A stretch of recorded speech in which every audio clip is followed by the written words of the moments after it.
Atenção, o evento já vai começar.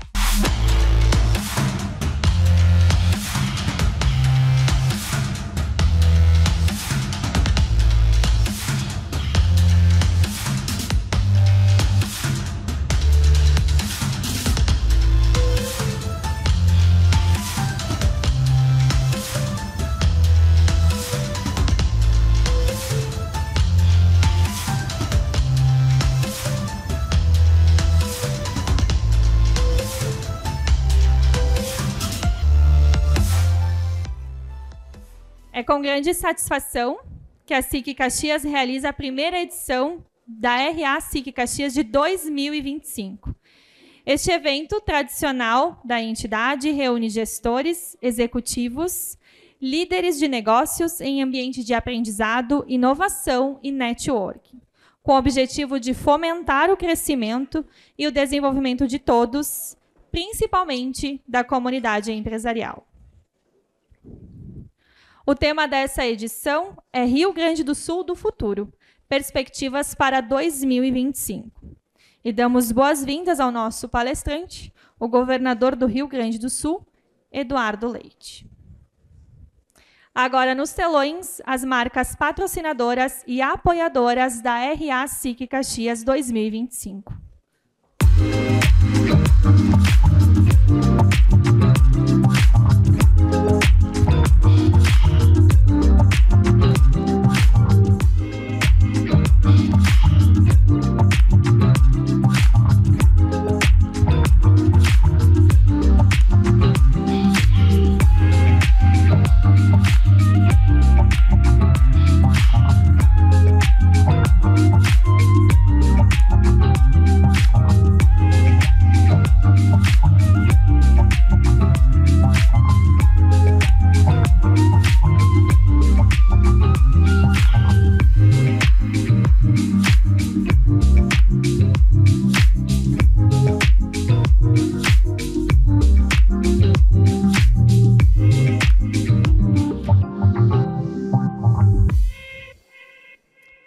Senhoras e senhores, atenção de todos.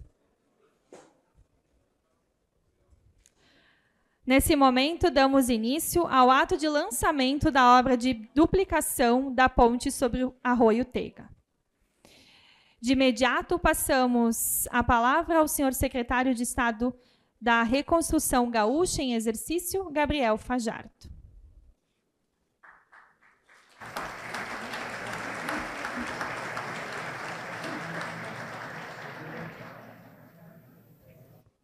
Bom, boa tarde a todos e a todas. Cumprimentar nosso governador, Eduardo Leite, nosso deputado Carlos Búrigo, em nome de quem cumprimenta toda a Assembleia Legislativa, nosso prefeito Adiló e também o nosso presidente aqui da SIC, Celestino. Bom, sempre um prazer voltar a essa casa. Estivemos aqui ano passado justamente para poder debater os investimentos da CSG na Serra Gaúcha e especialmente agora para a gente poder, sob o comando do governador, lançar um investimento importante, que talvez seja o início de uma série de investimentos que serão realizados nas rodovias gaúchas de forma mais estruturante.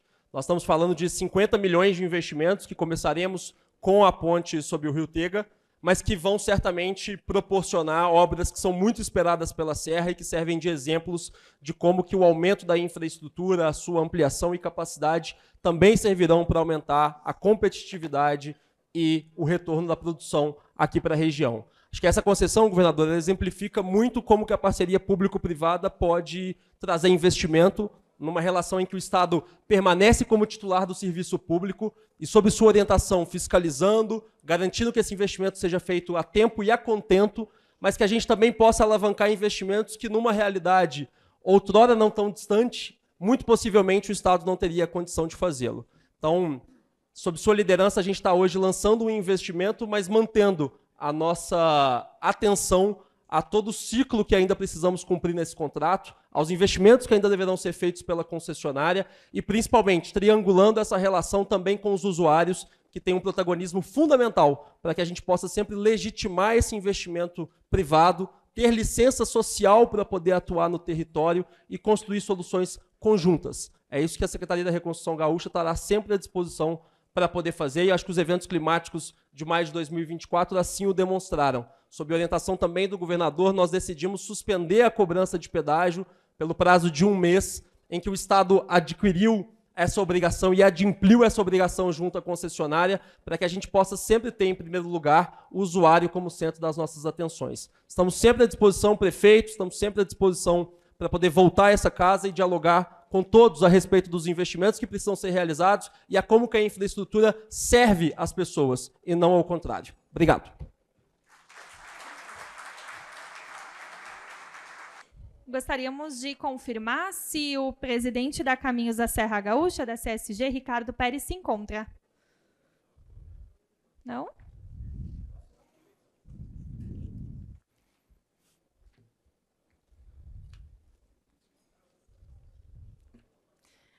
Passamos agora, então, para a assinatura do anúncio da ordem de início da obra de duplicação da ponte sobre o Arroio Tega, na RS 122, quilômetro 73, região metropolitana de Caxias do Sul, com o objetivo de executar o projeto de concessão entre o Estado do Rio Grande do Sul, por intermédio da Secretaria da Reconstrução Gaúcha e a concessionária Caminhos da Serra Gaúcha. O investimento previsto é de R$ 50 milhões, com recursos advindos da tarifa do pedágio Bloco 3, Caminhos da Serra Gaúcha. Assinam o documento e convido ao palco o governador do Estado, Eduardo Leite, secretário de Estado da Reconstrução Gaúcha em exercício, Gabriel Fajardo.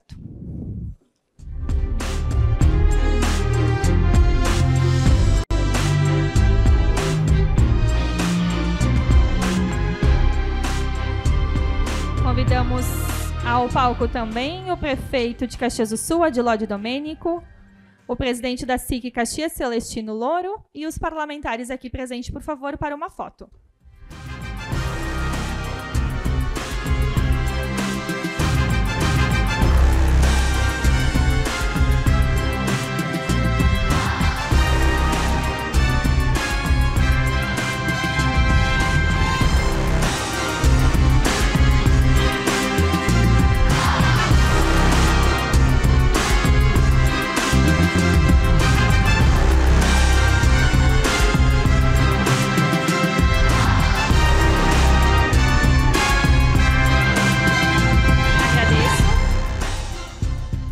Convido o presidente, por favor, Ricardo, uma palavra ao palco.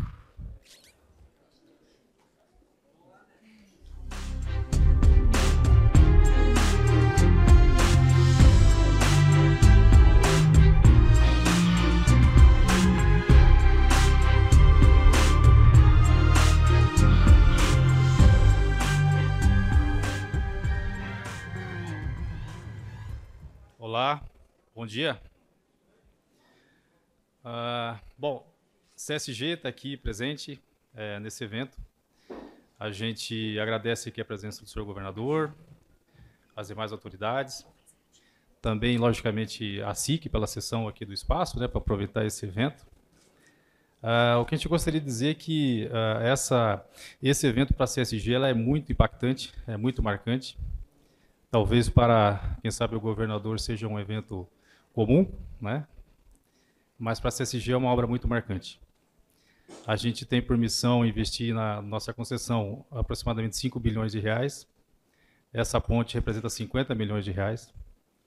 Então, em ordem de grandeza, no contexto não é tão grande, mas essa ponte ela faz parte do contorno de Caxias, ou seja, a duplicação do contorno de Caxias, que é uma das nossas primeiras obrigações que temos que entregar na concessão. Então, por isso, essa ponte ela é tão emblemática. Ela é, na verdade, a nossa maior obra de arte especial que temos no trecho. Ela tem 268 metros de comprimento, são 12 metros de largura e 32 metros de altura. Então, é uma obra de grande porte. Ali serão aproximadamente 12.500 toneladas de concreto, 700 toneladas de aço, e isso tudo para fazer a transposição ali da calha do Rio Tega. O emblemático também dessa obra tem a ver com o que a gente até então passou aqui no estado do Rio Grande do Sul. A gente assumiu a concessão aqui em fevereiro de 2023. A gente passou pelo primeiro ano da concessão, a gente fez ali um arrojo, vamos dizer assim, de substituir as praças de pedágio pelo sistema Free Flow. É um sistema inovador no país como um todo. A CSG ela é a primeira concessionária 100% Free Flow do país, então ela permanece como sendo a única concessionária e que não tem praça de pedágio, ou seja, as pessoas não precisam parar para fazer o pagamento. Isso aconteceu durante o primeiro ano e durante o segundo ano da nossa concessão, até o mês de maio passado. A gente estava com um contrato condizente com o que a gente precisaria fazer, mas infelizmente ali no mês de maio, como todos sabemos, a situação por qual passou o Estado e o nosso contrato ele foi totalmente desvirtuado, né? As emergências foram muito fortes, a gente ainda não terminou o trabalho com as emergências, a gente fez ali o necessário para poder dar condição de tráfego, o fluxo da rodovia. A gente nunca pode lembrar que o mês de maio, falando aqui de Caxias do Sul, que é a segunda cidade aqui do estado, ela ficou praticamente ilhada, ou ilhada de modo geral. Não podia se ir para o sul, nem para o norte, nem para o leste, nem para o oeste. De modo geral, a serra ficou isolada do vale, né? A CSG ela atende ali o Vale do Rio Caí também, que pertence à região metropolitana de Porto Alegre. Então, nesse momento, o estado praticamente perdeu a sua comunicação com a região norte por meio das rodovias. E a gente trabalhou incessantemente, a partir daquelas emergências. No dia 4 de maio, 3 dias depois da grande chuva, a gente conseguiu fazer a liberação ali da serra, ali na região de Carlos Barbosa. Então, a gente conseguiu novamente ligar a serra à região metropolitana de Porto Alegre. Foi um trabalho intenso, né? 15 dias depois, a gente conseguiu liberar a serra de Farroupilha, que é a principal ligação de Caxias ali até Porto Alegre. Naquele momento, o aeroporto de Porto Alegre estava inoperável. E foi quando o aeroporto de Caxias conseguiu fazer ali suprir essa necessidade e seguindo para uma rota mais curta, que é a Serra de Farroupilha. Isso tudo para justificar o porquê essa obra é tão emblemática para a CSG, no sentido de que a gente está retomando a normalidade, a gente, logicamente, está repactuando junto ao governo do Estado o nosso cronograma de investimentos. Ele vai atrasar, com certeza, por conta das emergências, mas essa é a primeira obra que demonstra a nossa capacidade, a nossa vontade de executar as obras e fazer o diferente aqui no estado do Rio Grande do Sul. Essa obra está orçada em torno de 50 milhões de reais. Esse dinheiro ele vai sair do caixa da concessionária, o caixa formado pela arrecadação das tarifas de pedágio do Free Flow e também pelo aporte de capital que foi feito na assinatura do contrato de 300 milhões de reais.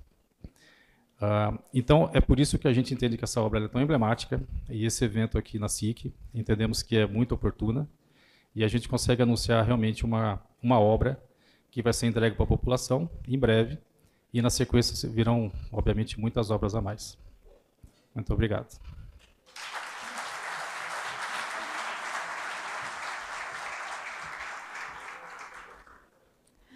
Então, com a palavra agora, então, convido ao palco o prefeito municipal de Caxias do Sul, Adilódio Domênico.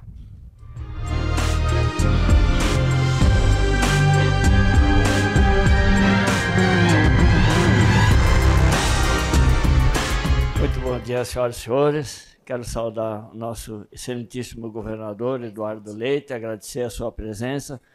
Seja sempre muito bem-vindo a Caxias do Sul. Saudar o deputado Búrico, que representa aqui o Poder Legislativo Estadual, nosso presidente Celestino, nossos colegas prefeitos, presidente da Câmara de Vereadores, vereador Lucas Carenhato, saudar meu vice-prefeito Néspolo, mas a toda a comunidade caxiense. Para nós, hoje, eu acho que se marca um momento muito especial, o início dessas obras tão esperadas de duplicação, principalmente o contorno norte. E vimos conversando com o governador também a urgência e a necessidade daquele viaduto ali da Festa da Uva, né, Néspolo? Ali, Caxias, que foi classificado com a letra A, governador agora, recentemente, como turismo, né? nós precisamos muito que aquele equipamento seja removido e refeito na altura condizente, porque a maioria das nossas vinícolas ficam do outro lado, e aí os ônibus não conseguem acessar. Então, hoje é um dia especial, agradeço a sua presença, governador, a direção da CSG, na pessoa do seu diretor, e tenho certeza que essas obras começam a fazer jus à tarifa de pedágio que se paga, porque nós teremos o retorno em infraestrutura. Não tem como falar em desenvolvimento regional, porque não é só para Caxias, se nós não temos acessos com infraestrutura de acordo, digna, para que nós possamos continuar crescendo. A enchente de maio trouxe uma realidade, mas ao mesmo tempo também nos trouxe grandes oportunidades da gente ver aquilo que a gente precisa melhorar e corrigir. Então, a todos, sem me alongar, porque nós viemos aqui para escutar o governador, né? Eu agradeço e estamos juntos. Parabéns, governador, parabéns à CSG por assinar essa ordem de início dessa importante obra que é a ponte sobre o Rio Tega. Muito obrigado.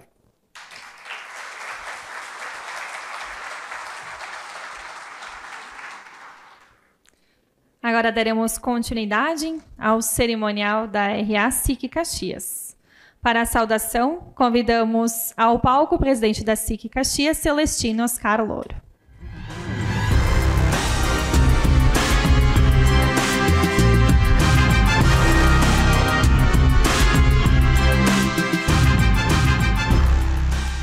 Uma saudação especial, nosso governador do estado, governador Eduardo Leite, e em seu nome também a todos os secretários estaduais que estão aqui. Me permitam não nominá-los individualmente, certamente eu vou esquecer de alguém, mas vejo diversos aqui. Obrigado pela estada e pelo prestígio.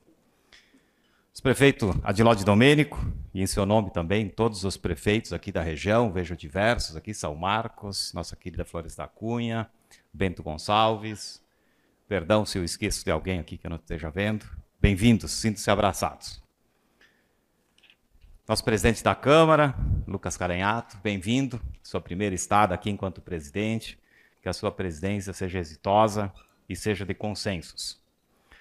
Deputado estadual, Carlos Búrigo, que nesse ato representa a presidência da Assembleia Legislativa, bem-vindo. As nossas rainhas, a nossa rainha e as nossas princesas da Festa da Uva, obrigado por abrilhantarem esse nosso evento. Aos ex-presidentes aqui da casa, à imprensa, e a cada um das senhoras e dos senhores que escolheu estar aqui conosco nessa largada de 2025 e lotam essa nossa casa para nossa alegria. É com grande entusiasmo e com um sentimento de muita esperança que nós iniciamos oficialmente o nosso calendário de eventos da SIC Caxias 2025.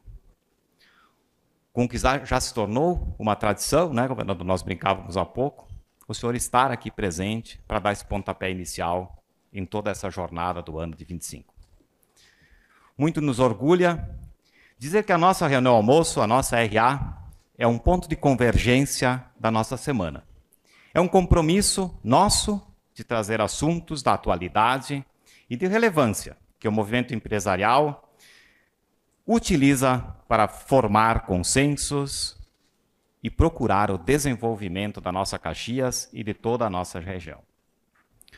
Portanto, caro governador, a sua participação nessa nossa abertura é sempre, obviamente, um motivo de muita honra e reforça a importância desse nosso diálogo contínuo, poder público, classe empresarial. O tema que o senhor vai abordar hoje, o Rio Grande do Sul do futuro, perspectivas para 25, é de extrema importância para cada um de nós gaúchos. Nós estamos em um momento que é preciso olhar para o futuro com muita responsabilidade, com muito planejamento e muita determinação, para que nós possamos transformar todo o nosso potencial em realizações e entregas concretas.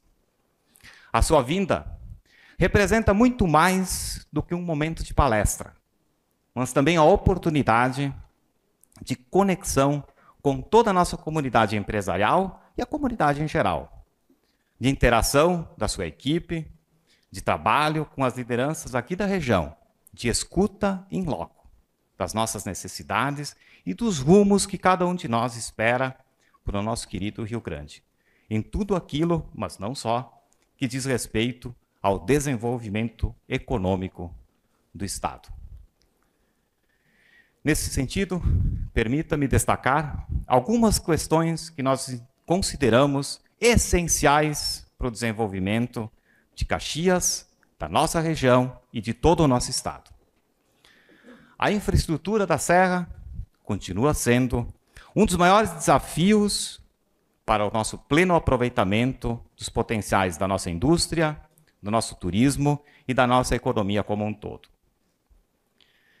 Aqui, aproveitamos, governador, para reforçar o nosso apelo para que sejam priorizados os acessos do nosso aeroporto regional, lá em Vila Oliva. Bem como contamos com o seu esforço político, como governador do Estado, para que dê energia, dê gás, dê dinâmica à construção propriamente dita do aeroporto, para que ele saia do projeto e vire uma realidade. É preciso agilizar a sua execução. Nós entendemos que essa obra não apenas é da região, mas é um vetor de crescimento que vai conectar toda a nossa produção, o nosso turismo, ao Brasil e ao mundo. Além disso, os nossos eventos climáticos ocorridos agora em maio deram muita clareza o quão estratégico esse equipamento é, não só para a Serra, mas para todo o Estado. Foi muito dolorido termos o Salgado Filho fechado por um longo tempo e não podermos nos conectar com o mundo. Ou seja, o aeroporto, me parece, deixa de ser da região e passa a ser do Estado. Outro ponto crucial, caro governador, é o nosso Porto Meridional, lá em Arroio do Sal. Um projeto que já deu importantes passos, mas que precisa ser consolidado. O porto não apenas impulsionará a competitividade de toda a nossa economia gaúcha, mas colocará o nosso Rio Grande como um hub de logística para o mundo inteiro. Importante salientar que nós aqui da Serra não queremos, através do Porto Meridional, disputar nenhum tipo de espaço com o Porto do Rio Grande. O que nós queremos é apenas somar alternativas, somar eficiência e desenvolvimento aos negócios de todos os gaúchos. Nós contamos com a sua liderança pessoal para garantir que esta obra avance de forma definitiva. Na verdade, o que nós esperamos é podermos, logo, logo, conectar a Serra, através desse implemento, ao mundo. Outro desafio que nós não podemos ignorar é a necessidade de criarmos ainda mais resiliência aos efeitos do clima. A estiagem, que nos impacta profundamente a diversas regiões do nosso estado, é uma demonstração clara do que nós precisamos estar preparados para enfrentar no futuro e no presente como realidade. Não podemos nos limitar a apenas reações, não podemos ser apenas reativos. Por isso, nós queremos nos colocar à total disposição das forças públicas para apoiar e incentivar soluções técnicas, inteligentes e estruturantes que garantam segurança e sustentabilidade para a nossa gente e para a nossa economia. E nesse ponto da minha fala, eu gostaria também de propor uma reflexão sobre o atual regime do nosso pacto federativo. É inaceitável que o nosso Rio Grande continue contribuindo com bilhões e tenha de volta tão poucos investimentos por parte da União. Nós não podemos admitir que estados como o Rio Grande do Sul, que geram riqueza, emprego e desenvolvimento, precisem recorrer ao governo federal como se estivéssemos pedindo algum favor, ou tivéssemos então que demonstrar gratidão por aquilo que é nosso, que nós produzimos. Estamos apenas reivindicando o fruto do nosso trabalho. O equilíbrio federativo não pode ser tratado como uma simples concessão, mas sim como um princípio essencial da justiça fiscal e da eficiência na aplicação de recursos públicos. Essa distorção precisa ser questionada, revisada, e quem sabe possamos revisitar esse tema tão caro para o nosso Estado. Se nós quisermos que o Rio Grande alcance todo esse potencial, nós não podemos mais aceitar sermos uma locomotiva que abastece o país, mas que, infelizmente, não tem trilhos para circular. Com esse espírito de cooperação, caro governador Eduardo Leite, nós queremos lhe entregar um documento, logo a seguir, em mãos, que busca uma proposta, uma solução estruturante para a nossa infraestrutura. Como todos nós sabemos, a Rota do Sol é um eixo fundamental para a mobilidade e a competitividade da Serra Gaúcha em particular, mas de todo o Estado. E a SIC, juntamente com o setor produtivo, está empenhada em buscar soluções concretas para que nós possamos garantir a modernização e a segurança da Rota do Sol. Dentro desse esforço, nós estamos mobilizando recursos junto à iniciativa privada para patrocinar a elaboração de um estudo técnico, repito, que possa apontar as melhores soluções para uma estruturação definitiva de toda a nossa Rota do Sol. Esse estudo será oferecido ao Estado como uma contribuição efetiva do setor produtivo para viabilizarmos o edital necessário à execução das melhorias naquela rodovia, sejam elas quais forem. Para avançarmos nessa etapa, é fundamental que nós possamos contar com o posicionamento formal do Estado se manifestando no interesse desta solução. Esperamos contar com esse respaldo, com esse apoio, para que nós possamos avançar nesta pauta de décadas da nossa serra. Nós estamos aqui, como falamos em todo ano que o senhor abre este evento, disponíveis com nossas mentes e nossos corações para contribuirmos com o desenvolvimento, apoiarmos o desenvolvimento de todo o nosso Estado. Muito obrigado, uma boa RA a todos e que nós possamos ter um 25 maravilhoso.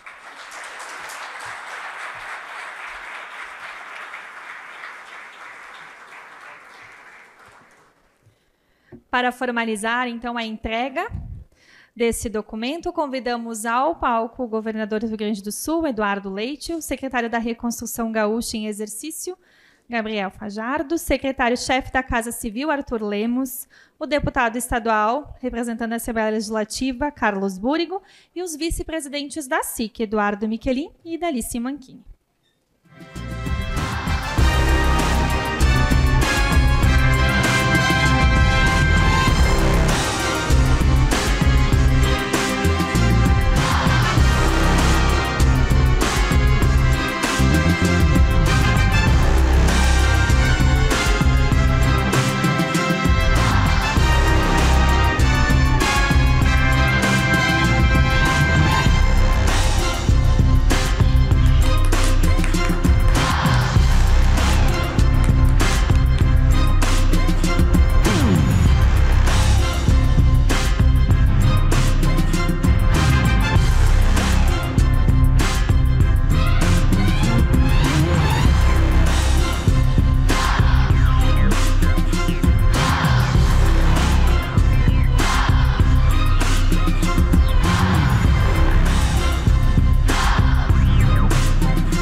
Senhoras e senhores, temos um convite especial antes da palestra. Vem aí o SIC Connection 2025, o grande evento de gestão.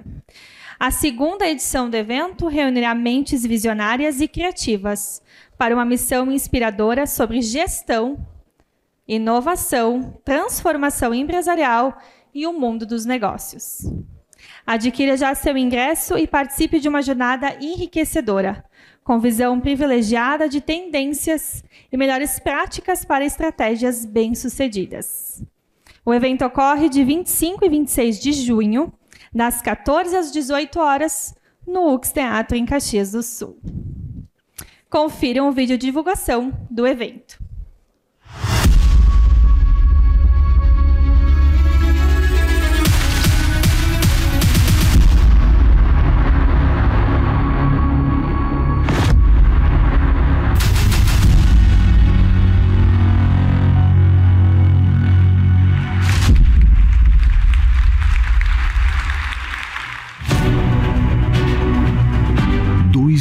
dias de evento. Mais de 700 participantes. 8 speakers. Prepare-se, vem aí. SIC Connection 2025, o grande evento de gestão. Dias 25 e 26 de junho, no UX Teatro em Caxias do Sul. Reserve já o seu passaporte. Realização SIC Caxias. Nesse momento, convidamos o presidente da SIC, acompanhado dos nossos vice-presidentes, para uma entrega de convite ao nosso governador Eduardo Leite. Por gentileza, todos ao palco.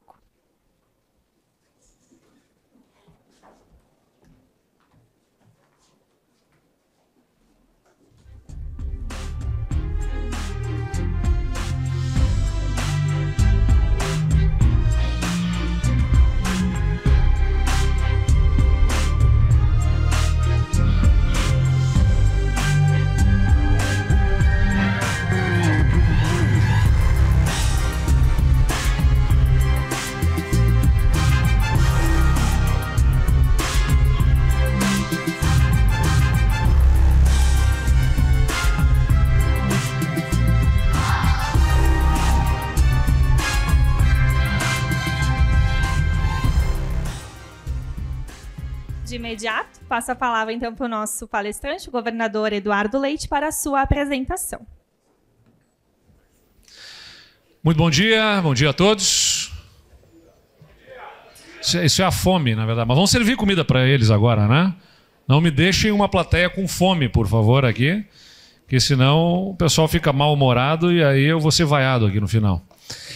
Saudar o meu querido amigo, o prefeito Adiló de Domênico, saudar o vice-prefeito Edson Nespolo e a toda a equipe da prefeitura que está aqui conosco, e saudar o representante da Assembleia Legislativa, o deputado Carlos Búrigo também, importante ponto de apoio para a nossa gestão na Assembleia Legislativa, presidente Celestino Louro, da SIC Caxias, saudar os nossos secretários de Estado, da Casa Civil, Arthur Lemos, da Reconstrução Gaúcha em Exercício, Gabriel Fajardo, que já falou aqui a vocês, do Sistema Penal e Socioeducativo, está aqui também o secretário Viana, porque nós assinamos o contrato no final do ano passado e já demos a ordem de início para uma nova unidade prisional aqui em Caxias do Sul para resolvermos o déficit de vagas existentes no nosso sistema prisional aqui da Serra, com 1.650 novas vagas,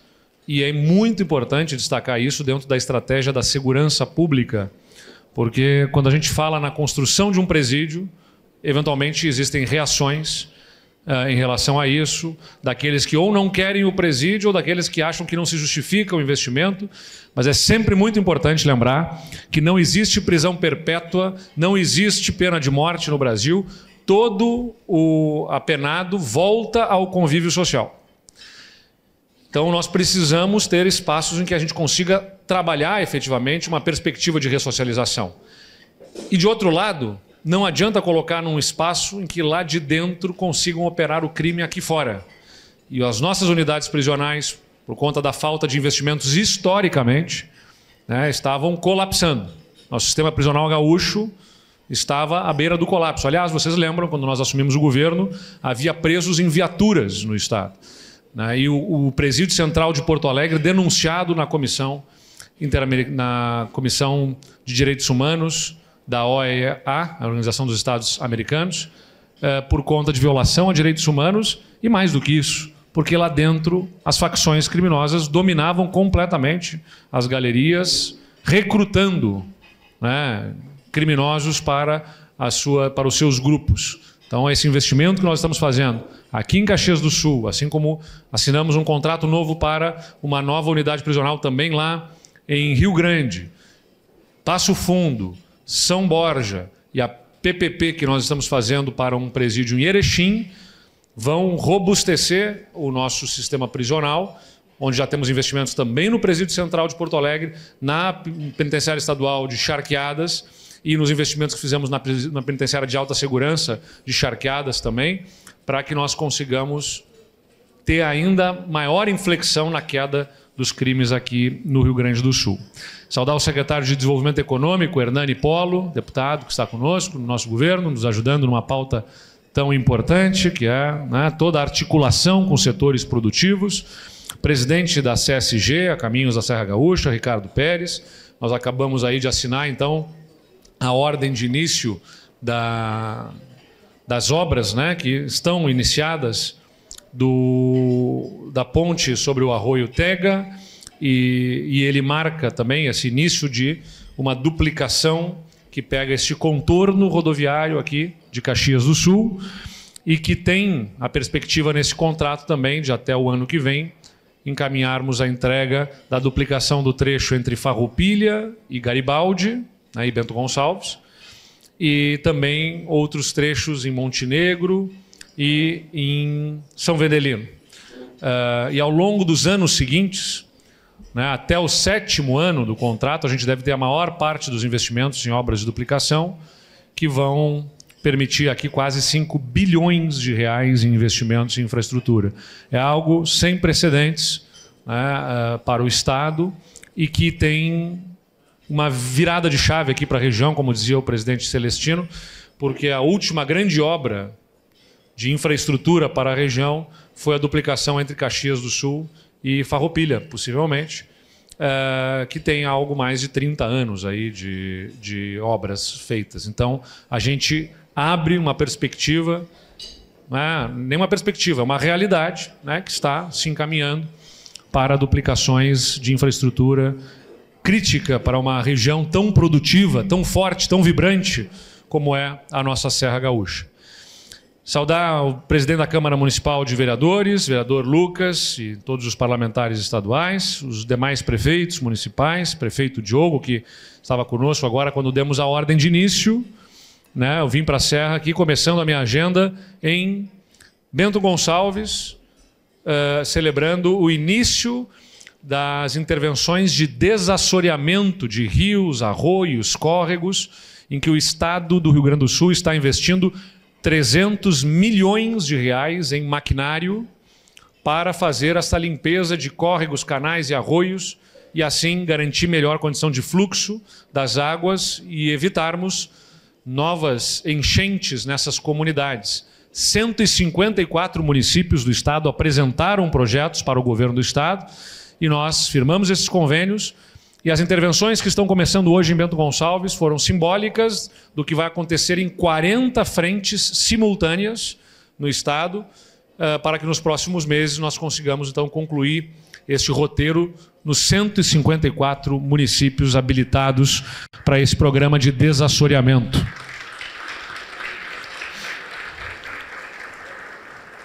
E, aliás, é importante também mencionar que, associado ao desassoreamento, está o programa de dragagem da Lagoa dos Patos, Guaíba e as nossas hidrovias, especialmente no Jacuí, com 700 milhões de reais. Um investimento também do governo do Estado aportando na empresa, na Portos RS, porque a movimentação dessa sedimentação pelo Guaíba, pelo Lagoa dos Patos, enfim, já causa transtornos, né, na navegabilidade. E nós vamos fazer, portanto, o maior investimento também, né, o maior contrato de investimentos aqui. Já está acontecendo em várias áreas, essa dragagem já está acontecendo, onde precisa ser feita a batimetria primeiro. A empresa também está encaminhando a batimetria, mas nós teremos aí ao longo dos próximos meses a dragagem das nossas hidrovias com 700 milhões de reais. Então, entre os dois programas, nós estamos falando de 1 bilhão de reais em desassoreamento e dragagem dos canais hidroviários aqui do Estado. Aí é importante mencionar, já vou pegar aqui o roteiro pela fala do nosso presidente Celestino, né? O Porto de Arroio do Sal tem o apoio do governo do Estado. O secretário Hernani, especialmente, está coordenando isso. Mais pertinho aqui, é isso? O secretário Hernani organiza essa interação por parte do governo do Estado. Nós nos reunimos no final do ano passado ainda com os empresários que lideram esse projeto eles estão complementando documentações para que o Estado possa fazer o decreto de utilidade pública que dá a viabilidade ao porto. Então, eles complementam essas documentações, encaminhamos um decreto de utilidade pública. Se trata de um terminal privado, né? Depois o financiamento é privado, mas já disse a eles, né, que antecipem ao Estado tudo aquilo que for necessário em termos de infraestrutura acessória para dar condição ao porto para que nós possamos colocar no planejamento do governo do Estado. Mas, de outro lado, enquanto esta obra não acontece, esse investimento não acontece, é nosso papel fazer com que o porto existente seja mais eficiente, né, e tenha as condições de operação. E a eficiência do porto foi garantida no nosso governo a partir dos investimentos que nós fizemos, aliás, da reorganização da máquina pública, que permitiu, em primeiro lugar, que o Estado parasse de botar a mão no caixa do porto. O Estado do Rio Grande do Sul, por conta do desequilíbrio fiscal, tomava dinheiro de todas as contas possíveis, inclusive a do Porto de Rio Grande, para poder pagar salários. Nós encerramos isso, todo o dinheiro, né, da arrecadação do porto fica no porto, é reinvestido no porto, em investimentos de obras, de infraestrutura, dragagem e outras necessidades, para que o porto tenha maior eficiência. E esta dragagem também garantirá a navegabilidade, que permitirá o escoamento da nossa safra sem riscos, né, e da produção industrial e das importações que façamos pelo porto, sem riscos na operação. Mencionar também, presidente Celestino, a sua demanda aqui sobre o aeroporto de Vila Oliva. Conversava agora há pouco com o prefeito Adiló, é obra estratégica para o Estado. Nós vamos perseguir aí o atingimento desse objetivo, tanto do lado da garantia dos recursos por parte do governo federal. Já estamos também demandando, junto à Casa Civil do governo federal, que esses recursos sejam garantidos. O município acabou aí projetos executivos agora, ainda tem alguns desdobramentos relativos a processos de licenciamento, enfim, que sempre tem algum tipo de questionamento aqui ou ali, mas que estão também sendo sanados. E o Estado, ele encaminhou a contratação de estudos de viabilidade técnica dessas estradas de acesso, porque não se trata de apenas pavimentar as estradas existentes. Elas terão que ser reconfiguradas, né, em trechos que terão que ser ampliados, curvas existentes para estradas vicinais atualmente, que passarão a ser estradas muito demandadas, né, até porque farão uma nova ligação com a região das Hortênsias, e pela demanda que o aeroporto vai gerar e pelas cargas que por ali vão se movimentar, é outro gabarito de estrada. Então, esse estudo de viabilidade técnica, o Estado encaminhou a contratação. Infelizmente, 2 licitações que o Estado fez deram desertas para essa finalidade. De outro lado, as 2 licitações desertas dão a possibilidade ao Estado de encaminhar diretamente uma contratação. Temos tido uma dificuldade na contratação de projetistas, por conta, inclusive, da demanda, do tamanho de volume de infraestrutura que nós estamos demandando em obras no Estado, mas nós vamos atingir esse objetivo. Nós vamos perseguir essa meta, né, de termos o estudo de viabilidade que vai dar a percepção das melhores intervenções a serem feitas para a contratação de projeto executivo e execução dessa obra, que é um compromisso nosso do governo do Estado. Mas, paralelamente, assim como na questão do porto, né, tem uma obra que se deseja, mas isso não pode deixar que a gente olhe para o que já existe de infraestrutura. O olhar sobre o novo aeroporto não nos faz perder o olhar sobre o aeroporto existente, para que ele seja qualificado. Então, no final do ano passado, nós assinamos o convênio e já repassamos aqui à Prefeitura de Caxias do Sul os 14 milhões de reais para a qualificação da estrutura do aeroporto Hugo Cantergiani, e que tem já obras iniciadas. O município, o prefeito Adiló, nessa semana, né, deu ali o início às obras de intervenção na pista e estão encerrando aí os procedimentos para o processo licitatório para as intervenções no terminal de passageiros também. Então serão 14 milhões de reais investimentos no aeroporto que acontecem com a parceria do governo do Estado. Mencionar que todos esses investimentos aqui de resiliência, né, nós estamos fazendo todos os levantamentos junto aos municípios, das obras que são de sua responsabilidade e que o Estado patrocina, ou das obras que são diretamente responsabilidade do Estado. E teremos, já estamos observando, vou apresentar para vocês o maior volume de obras, intervenções, aquisição de tecnologia, equipamentos para dotar as nossas forças de segurança da capacidade de resposta. Não ter eventos climáticos extremos já não é mais uma opção. Nós temos é que nos preparar para isso. Preparar o Estado, dar as condições de suportar novos eventos climáticos a partir de obras de contenção de cheias, dragagem e desassoreamento dos rios, equipamentos que devem estar funcionando para emitirmos os alertas adequadamente à nossa população. Tudo isso integra o Plano Rio Grande, que é o plano de resiliência do Estado do Rio Grande do Sul. Eu vou falar um pouco mais sobre isso logo em seguida. Eu agradeço aqui o encaminhamento dessa disponibilidade das lideranças locais de viabilizarem também estudos relacionados à Rota do Sol. São muito bem-vindos esses estudos para que nós possamos desenhar a melhor alternativa para viabilizar investimentos robustos na Rota do Sol. Mas quero comunicar desde já que temos a previsão de logo em seguida encaminharmos a contratação das obras para a requalificação da Rota do Sol, não de ampliação da estrutura, mas de requalificação dela e colocação de cortinas de concreto, de estruturas de contenção, onde houve deslizamentos ou onde há riscos de deslizamentos, para que a rodovia seja mais resiliente. E é uma perspectiva de investimentos ali de 200 milhões de reais, potencialmente, na Rota do Sol para essa resiliência da rodovia. Nós acabamos de assinar um conjunto de 15 lotes de rodovias na semana passada. 1,2 bilhão de reais serão investidos. É um volume de investimentos extraordinário.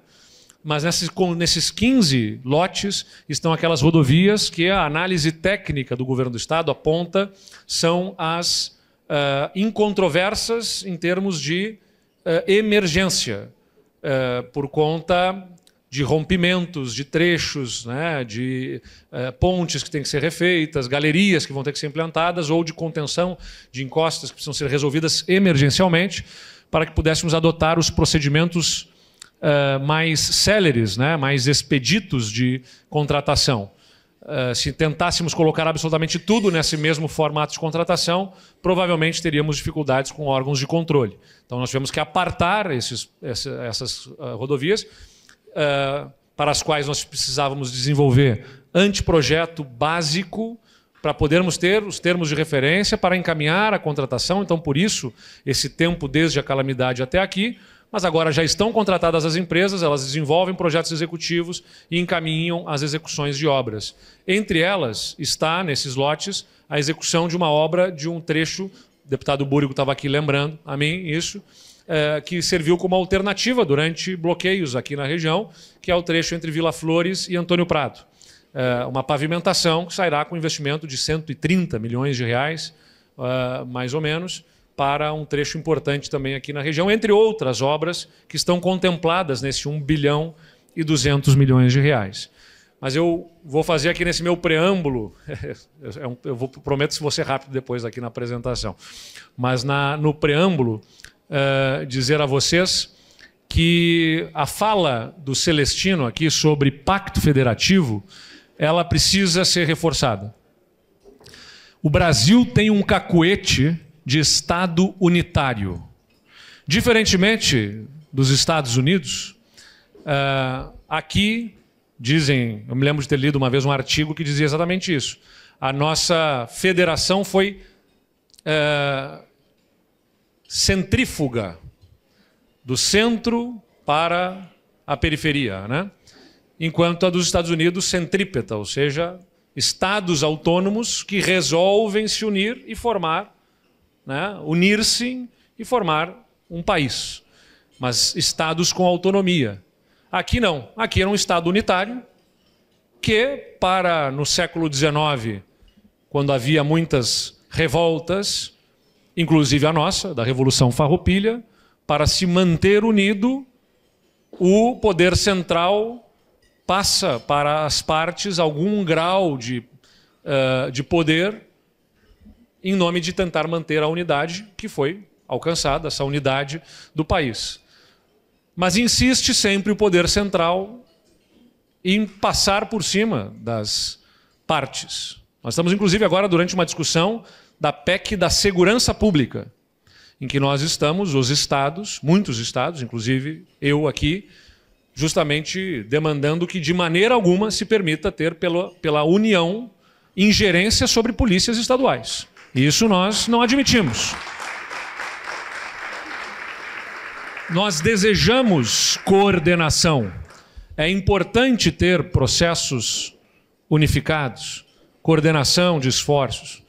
Mas a União não tem expertise em policiamento ostensivo e não cumpre bem a sua parte do que lhe diz respeito, que é as fronteiras do país. Ela não consegue atender, não se dedica a isso, que é o que ela deveria fazer. E aí quer entrar na discussão dos temas das polícias estaduais. Aliás, um tema que também me preocupa, porque todo o esforço do governo federal tem sido na direção de mais regular o uso da força pelas polícias, o que tem um sentido, porque é o Estado que está agindo, ali, tem que ter procedimento padrão, protocolos de operação para o uso da força, e nós temos aqui, a Brigada Militar tem, a Polícia Civil, tem todos os seus protocolos que respeitam a forma de agir, que o Estado deve agir, mas eu vejo por parte da União, do governo federal, muito apetite para falar sobre regular o uso da força, mas pouco ou nenhum apetite para endurecer o combate aos grupos criminosos. Não há nenhum debate liderado pelo governo federal de ampliação de penas, por exemplo, ou de regimes de execução dessas penas por criminosos. E aí o Brasil continua sendo um país em que alguém condenado por homicídio pode, com 2 anos e pouco de cumprimento da pena, voltar às ruas. Isso é inadmissível. Continua sendo um país em que alguém é preso 40 vezes por roubo, mas como não teve trânsito em julgado de nenhuma daquelas suas prisões, ele continua sendo considerado um réu primário e é colocado em liberdade imediatamente depois da prisão. Isso não pode ser admitido. Nós, governadores dos estados do Sul e Sudeste, reunidos aqui em Porto Alegre, no encontro que fizemos em Porto Alegre, apresentamos um conjunto de medidas para que este criminoso contumaz, com retrospecto de várias prisões, por roubo ou pelo que for, seja colocado em prisão preventiva, para que o regime de cumprimento da pena para homicídio, especialmente quando praticado associado a um grupo criminoso, até porque 90% dos homicídios que nós temos no Estado estão associados ao tráfico de drogas, para que o homicídio não seja considerado qualificado e assim não possa progredir com a celeridade que progride o crime de homicídio comum, entre outras medidas que nós estamos demandando. Mas nenhuma delas está sendo debatida nesse momento com a liderança do governo federal. De outro lado, muito fôlego e muito apetite, muita vontade para regular o emprego da força pelas polícias. Então esses debates federativos são muito importantes no Brasil. E para nós agora, mais ainda, quando a gente discute o tema da dívida, que eu compartilho aqui com vocês porque é importante que saibam. O regime novo do pagamento da dívida que a União está propondo coloca uma condicionante. Para poder acessar juros menores, tem que depositar até 2% do saldo devedor por ano num fundo de equalização federativa que vai ser acessado pelos outros estados. 2% do nosso saldo devedor, nós temos 100 bilhões de estoque de dívida com a União, são 2 bilhões de reais por ano. Então, o que nós estamos demandando à União é que esclareça que quando o Rio Grande do Sul está com a dívida suspensa para poder fazer investimentos em resiliência, ele não será chamado a fazer esses aportes. Para que isso ficasse claro, eu articulei, ao lado de outros governadores, mas o interesse do Estado especificamente nesse caso, para que ficasse um dispositivo na lei dizendo literalmente isso. O Estado que está na Lei Complementar 206, que é a que dispensa o pagamento da dívida quando está na calamidade, que é o nosso caso, fica dispensado de fazer os aportes. Nós colocamos um dispositivo lá. Conseguimos aprovar no Congresso. O presidente Lula vetou. Isso abriu uma insegurança para o Estado. Eles estão dizendo que não, que o Rio Grande do Sul não será demandado. Que bom, mas eu preciso que eles formalizem isso, porque eu não posso tratar do futuro do Estado com bilhões de reais em jogo com base apenas numa declaração feita num programa de rádio pelo secretário do Tesouro Nacional, quando o presidente da República vetou um dispositivo que garantia aquilo, demonstrando outro tipo de intenção. Então, nós precisamos que isso seja esclarecido. Mas tem um segundo ponto, né? E a vinda do ministro Rui Costa ontem foi muito positiva para esclarecermos tantos pontos, mas tem um componente na fala dele que nos preocupou, que é as dívidas garantidas, que é um outro benefício. O regime de recuperação fiscal, ele refinanciou a nossa dívida, mas também financiou outras dívidas para o Estado. O que nós ajustamos com a União no regime de recuperação fiscal? As dívidas que nós temos de contratos de financiamentos com organismos internacionais serão pagas pela União, porque a União é a garantidora dessas dívidas, e esse saldo ele é incorporado ao nosso saldo devedor, pago ao longo das próximas décadas para a União. Então este é o acordo que nós fizemos num contrato com a União. São 1,5 bilhão de reais por ano no pagamento dessas dívidas. Por que a União financiou o Estado em relação a essas dívidas? Porque ela reconhece que os Estados que precisavam do regime de recuperação fiscal têm dificuldades e precisam de tempo para se reorganizar. Essa é a lógica do regime de recuperação fiscal. Então, fomos dispensados de pagar a dívida da União e, de outro lado, outras dívidas que o Estado tem, a União paga e nós vamos pagar para a União no formato do contrato da dívida até 2048. Então, estas dívidas garantidas, o ministro falou ontem que entende que não devem ser arcadas pela União, mas ela já está arcando. Então é uma mudança de regra de contrato no meio do caminho e que nos tira 1,5 bilhão por ano. Então nós vamos também ter que trabalhar para esclarecer mais esse ponto. E eu insisto, né? A manifestação é sempre de que haja uma subserviência, uma gratidão. Nós somos gratos, o povo gaúcho é grato. Agradece tudo aquilo que for feito em seu benefício. Mas o povo gaúcho também sabe do que merece, né? E busca aquilo que é seu de direito. Nós contribuímos com muito mais recurso do que vem para o nosso Estado. E não admitimos sermos tratados aqui como se qualquer mínimo gesto feito pela União seja uma benemerência, porque é o atendimento ao que é de direito do nosso Estado, e nós não vamos arredar o pé da defesa daquilo que atenda ao Rio Grande do Sul. Então, feito essa manifestação sobre pacto federativo, a gente precisa percorrer, tem uma apresentação rápida aqui que eu vou pedir para colocar na tela, percorrer essa rápida apresentação, bem mais breve que outras que eu já possa ter feito aqui a vocês, eu prometo. Eu só preciso fazer um resgate, né, porque eu sou um mandatário aqui, um governante em 6º ano de uma jornada de 8. Né, completando, na verdade, eu estou no 7º ano, né? Completamos 6 anos de uma jornada de 8. Inclusive, eu digo aqui, né, faço essa brincadeira. Para quem gosta de mim, são só mais 2 anos. Para quem não gosta de mim, são só mais 2 anos. Então, fiquem absolutamente tranquilos. Mas nós temos uma jornada cumprida aqui no Estado.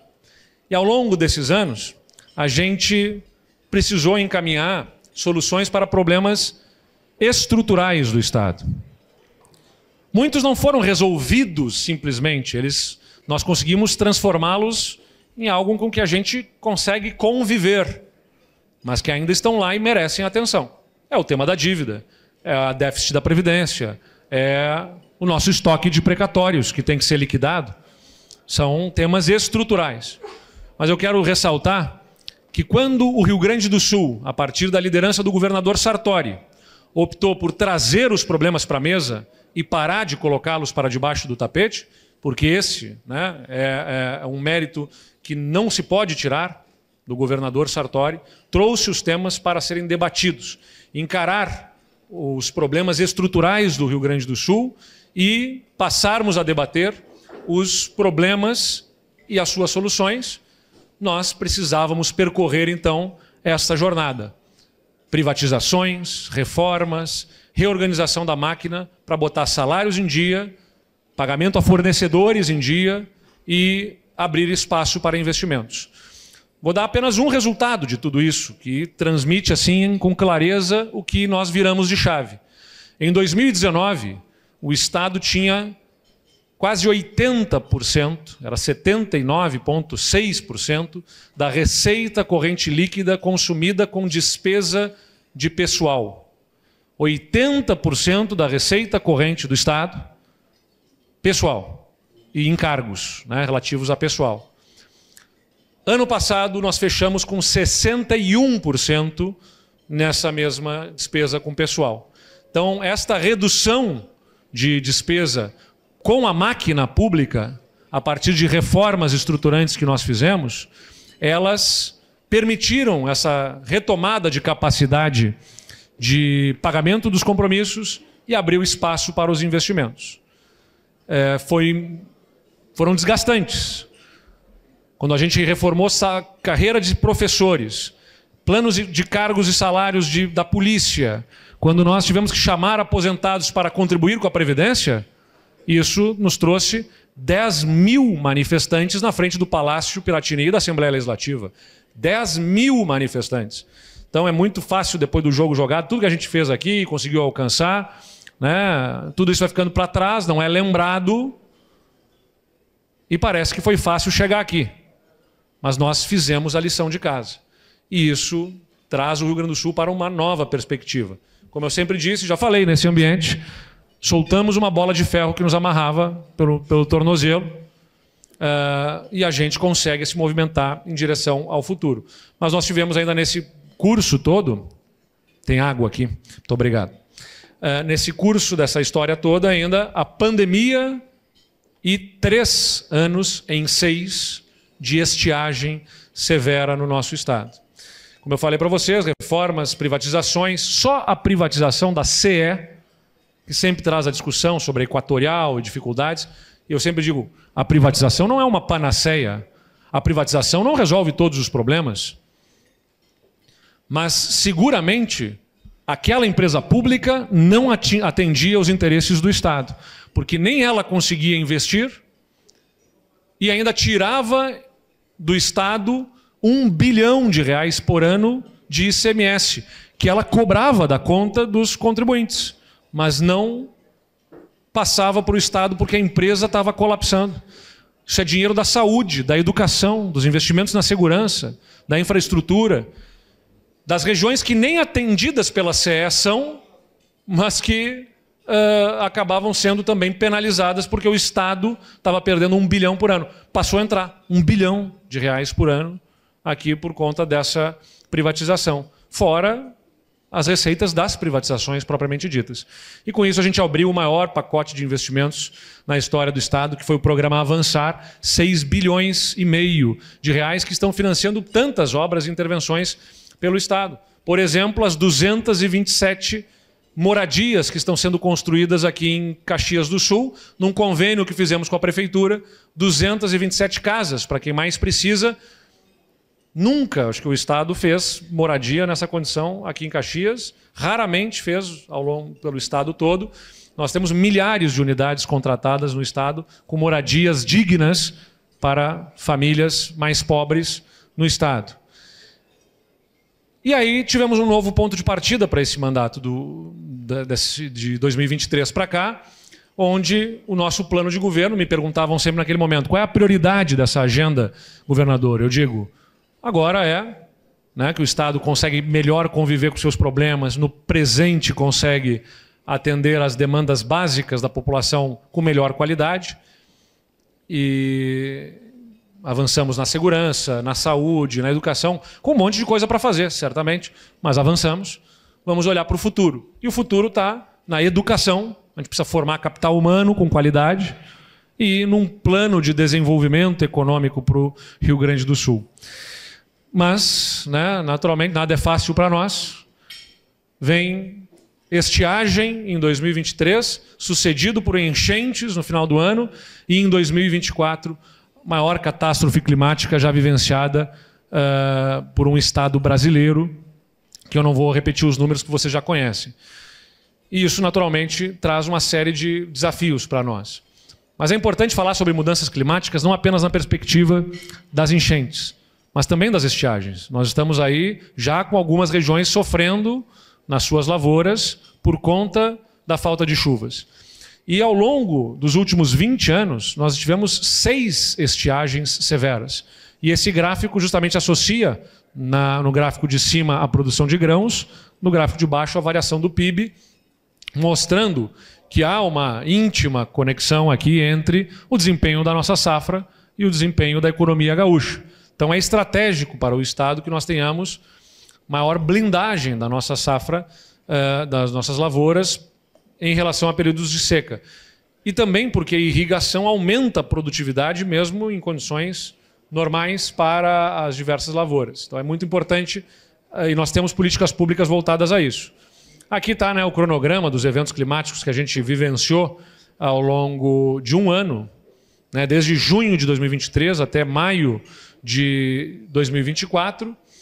E por isso, a partir dali, né, o nosso governo é chamado a revisitar o seu plano estratégico, o nosso plano de governo, para orientar as nossas ações, além da formação do capital humano e do plano de desenvolvimento, também para um plano de reconstrução e de resiliência para o Estado, preparando e adaptando o Estado para essa nova condição climática. Por isso que eu digo também aqui é o seguinte, eu digo nacionalmente. Algumas pessoas me perguntam, governador, tem medo de que o Estado economicamente veja empresas indo embora, pessoas saindo por conta dos problemas climáticos? Eu respondo, se tem um Estado que vai estar preparado para o que esse novo comportamento do clima nos traz, no Brasil é o Rio Grande do Sul. Eu torço para que os outros também façam a sua adaptação, constituam seus planos de resiliência e façam as intervenções necessárias. Mas eu sei também que a intensa dor que nós vivemos nos fará sair na frente e nós vamos preparar o Rio Grande do Sul para poder suportar novos eventos climáticos. Não é um botão que a gente aperta e no dia seguinte as obras estão todas lá. Mas todas as linhas de ação estão organizadas, o plano está estruturado, com os programas ou já sendo encaminhados ou sendo desenhados, e nós vamos entregar um Rio Grande do Sul resiliente, né, e um exemplo para o Brasil, e conseguimos ter uma negociação importante, que foi essa criação do FUNRIGS, em que o que nós deixamos de pagar da dívida para a União é depositado num fundo que financia a nossa reconstrução e a resiliência do Estado. Ao longo dos próximos anos, mantidas as regras do que nós contratamos, por isso que eu estou brigando lá com o governo federal nesse sentido, nós teremos 14 bilhões de reais, 14 bilhões é bastante dinheiro para nós fazermos essa preparação do Estado. Mais ainda com os 6 bilhões e meio que o governo federal colocou num fundo, né, e é justo se reconhecer isso, uma iniciativa importante do governo federal, ele depositou num fundo blindando recursos para financiar obras de contenção de cheias no Rio Grande do Sul, para as quais nós já estamos também encaminhando projetos para proteção de cidades que foram mais afetadas. Então a gente foi chamado, né, a avançar no atendimento emergencial, tivemos que criar programas que o Estado não tinha. O Volta por Cima, por exemplo, é um programa em que a gente coloca o dinheiro direto na mão de quem foi atingido, especialmente na população de extrema pobreza e pobreza. A gente repassa o recurso no cartão de benefícios que a gente tem do Estado para essa população, R$ 2.500. Também criamos um programa para apoiar a baixa renda com os recursos do PIX que nós recebemos. E conseguimos colocar a maior parte desse recurso na mão das pessoas logo nas primeiras semanas. Já nas primeiras semanas do evento climático, por conta de toda a inovação que nós fizemos aqui para repasse desses recursos, o dinheiro está na mão do povo, que eu sempre digo que era o primeiro e mais determinante passo da reconstrução. Pontes, casas, estruturas precisam ser reconstruídas, mas precisa botar dinheiro na mão da população e do empreendedor para fazer a reconstrução do nosso Estado. Criamos o Fundo a Fundo da Defesa Civil, que é também uma forma célere de passar o dinheiro para os municípios. Sempre me incomodou muito, aí volto naquele debate federativo. Sempre me incomodou muito como um ente trata o outro, né? Não, me apresenta projeto, tem que analisar os projetos, os programas, ver a adequação da documentação, isso e aquilo. É uma tutela excessiva, né, de um ente sobre o outro. Eu sou contra isso. Acho que a gente precisa descentralizar com mais simplificação. Então, nós criamos o seguinte: o recurso do Fundo da Defesa Civil, nós vamos repassar direto para o Fundo da Defesa Civil do município, com critérios de valores pelo nível de atingimento dos municípios. Então, município em calamidade, município em emergência. Nós fizemos várias tranches aqui de repasses. Estou dizendo para os prefeitos, estou passando dinheiro na frente. Já tem uma disciplina do que você pode usar o recurso. Para fazer limpeza de canal, para fazer restabelecimento de uma rua, para comprar mantimentos, para comprar equipamentos que foram danificados. Mas quem sabe na ponta o que precisa ser feito é você. Não precisa me apresentar antes para eu poder ver. Deixa eu ver aqui se o que você está querendo fazer realmente é ou não é. Manda o dinheiro na frente. 90%, 95% vai fazer do jeito certo. Vai ter uns que fazem errado? Vai. Mas eu não posso punir todos os que fazem certo por conta de alguns que fazem errado. Então, nós inovamos aqui, criamos centros humanitários de acolhimento, para os quais buscamos também organismos internacionais, como Nações Unidas, para ajudar nessa gestão. Quando o governo federal teve um soluço ali, vamos dizer assim, né, no desembolso dos recursos para o Pronamp, nós criamos o Pronamp Gaúcho, aportamos recursos no Banrisul para poder fazer linhas, né, fazer os empréstimos, porque tinha uma promessa de que viria dinheiro para o Banrisul, não veio. Numa primeira leva, nós colocamos o dinheiro lá e conseguimos. Depois veio o recurso federal, mas num primeiro momento não tinha vindo, nós agilizamos crédito por lá. Fizemos um programa para microempreendedor individual também, né, repassando recursos e fazendo qualificação técnica. Para retomar o turismo, e nessa região aqui é tão importante, nós fizemos a maior campanha de promoção turística que o Estado já fez, 30 milhões de reais, ocupando os espaços dos principais veículos de mídia, dos aeroportos, divulgando o Rio Grande do Sul e destacando que o Estado estava aberto para receber visitantes, em condições de recebê-los. Abrimos aí, né, rodovias e pontes. Aliás, a concessão feita no bloco 3 é um bom exemplo, assim como a concessão que fizemos na 287 para Tabaí e Santa Maria, em que as concessões foram fundamentais para mais rapidamente se restabelecerem as estradas, porque já tinha uma empresa privada definida com responsabilidades. Onde o Estado atua diretamente com o DAER, a gente precisa fazer, tem alguns lugares que a gente consegue agir mais rapidamente, dependendo do tamanho do problema, com os contratos que nós temos de manutenção e conserva, mas muitas intervenções, o DAER precisa fazer um projeto, precisa contratar, precisa encaminhar de uma forma diferente e demora mais. Então, onde tinha concessão, rapidamente, né, se restabeleceu conexões. Criamos programas aqui, né, para calamidade também em habitação, que é o A Casa é Sua.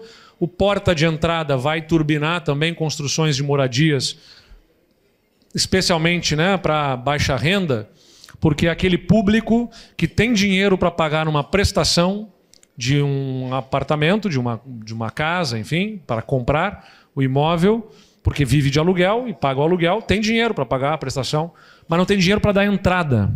Então nós criamos um programa aqui que é o Estado apoia até 20 mil reais na entrada da casa para esse público de baixa renda poder fazer a aquisição da sua moradia. Isentamos ICMS da linha branca no ano passado. Então, compra de fogão, geladeira, máquina de lavar, foi isento de ICMS para as cidades e os locais que foram atingidos. E ainda disponibilizamos horas-máquina aí para a reconstrução para os municípios. Na preparação, a gente tem uma série de ações. Estabelecemos política estadual da defesa civil, aprovada na Assembleia, novos radares e estações hidrometeorológicas sendo implementadas pelo Estado. Então, a gente está contratando, já instalamos. Este é um primeiro radar já estabelecido lá em Porto Alegre. Outros 3 serão distribuídos no Estado para melhor previsibilidade e também as estações hidrometeorológicas. O mapeamento topográfico e batimétrico está sendo contratado pelo Estado. Essa semana publicamos o chamamento para a batimetria dos rios, que é analisar, né, a condição do leito do rio, para entender todas as intervenções que precisam ser feitas e também qual é o comportamento que aquele rio vai ter diante da precipitação. Então, não quero aqui ser enfadonho na explicação, mas o que o Estado está contratando é, ao ter radar, a gente consegue não apenas ter a previsão por conta dos mapas de satélite, que tem uma projeção do que vai acontecer, mas o radar capta o que efetivamente está vindo na nuvem, nas horas que antecedem, então a chuva, e consegue entender o volume de chuva que realmente deve acontecer. Esses dados vão ser cruzados com as estações hidrometeorológicas estabelecidas sobre os rios, fazendo medição do nível do rio e também do volume de chuva que está caindo. E cruzam esses dados todos com a batimetria, com a topografia já levantada por sistema digital, que também está sendo contratado pelo Estado, para que as nossas previsões possam ser mais precisas, mais objetivas. E não simplesmente dizer, cuidado, Serra Gaúcha vai chover muito, potencialmente em vários lugares. Onde, como, qual é o comportamento, quais são as localidades que efetivamente devem ter, né, inundações com maior precisão. O máximo possível do que a tecnologia nos permite para que a gente consiga preservar vidas, né? Então isso também está sendo encaminhado, já com contratações sendo feitas, e além disso, estrutura, embarcações, aeronaves, né? O Estado tem, hoje, os 2 Koalas da Brigada Militar, mas está um só porque um está fora de atividade, porque estava no aeroporto e ficou inutilizado. Então nós estamos com um Koala e 2 esquilos, que são 2 helicópteros dos anos 80 que o Estado tem. São 2 esquilo 82, que eu brinco que eu não sei porque botam o nome de bicho que não voa nesses negócios.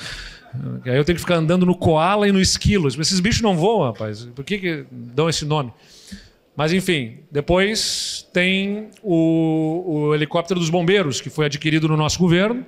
Tem o helicóptero da Polícia Civil. Então são 5 helicópteros hoje que nós temos em atuação. Nós adquirimos um que ainda não chegou, deve estar para chegar, e vamos adquirir agora mais 5 helicópteros para o Estado.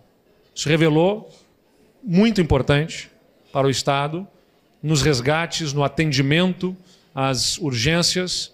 Nós vamos comprar helicópteros também de maior porte para o Estado, para que a gente possa ter essa capacidade de resposta. E é muito importante dizer, né? No Rio Grande do Sul, não tem avião ou helicóptero para o governador. Todos os equipamentos são utilizados para transplante de órgãos, transplante de paciente, transporte dos nossos efetivos da segurança, para todos os empregos necessários para o atendimento da população. Então, a gente está comprando essas novas aeronaves, embarcações, tecnologia para nossas forças de segurança.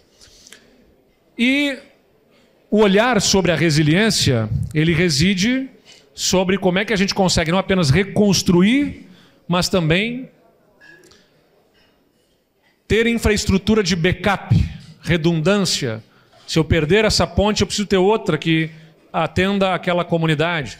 Então nós também estamos olhando dessa forma para as regiões para fazer obras de pavimentação, como a gente falou aqui, Vila Flores, Antônio Prado, por exemplo, que eu dei o exemplo mais cedo, e outras que deem alternativa. É o caso do aeroporto de Vila Oliva, né? É o aeroporto de backup também para eventual problema com Salgado Filho, seja pela enchente ou seja outro, qualquer que aconteça. Esperamos que a enchente não aconteça mais, em função dos investimentos que acontecerão também para a resiliência da capital.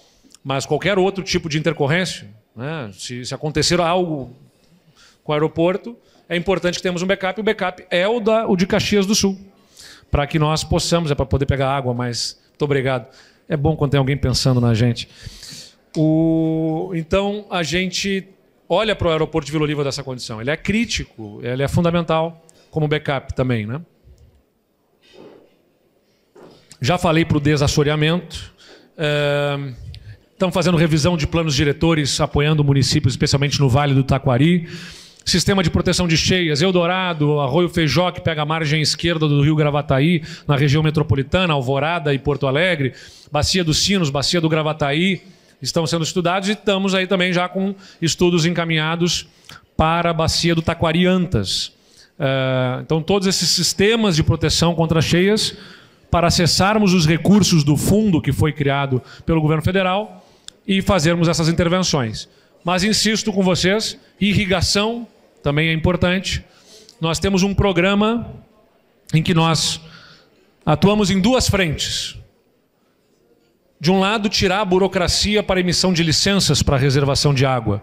Então, o nosso governo, por exemplo, ele tornou até 25 hectares, um açude, 25 hectares é muita coisa, até 25 hectares é licenciado pelo município, não é pelo Estado, é o município que faz o licenciamento.